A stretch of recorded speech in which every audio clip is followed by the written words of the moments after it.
ardışık doğal sayılar dediği için A, B, C'ye kendim 1, 2 ve 3 değerlerini veriyorum ve verdiğim değerleri burada yerlerine yerleştiriyorum.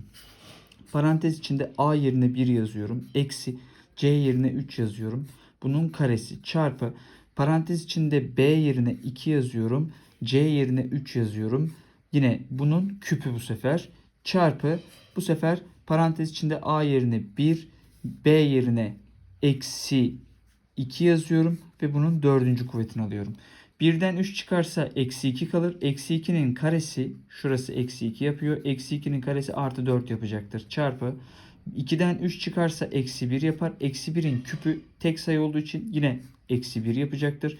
Çarpı 1'den 2 çıkarsa eksi 1. Eksi 1'in dördüncü kuvveti yine artı 1 yapacaktır. Nitekim bu işlemin sonucu da 4 çarpı eksi 1 çarpı 1'den eksi 4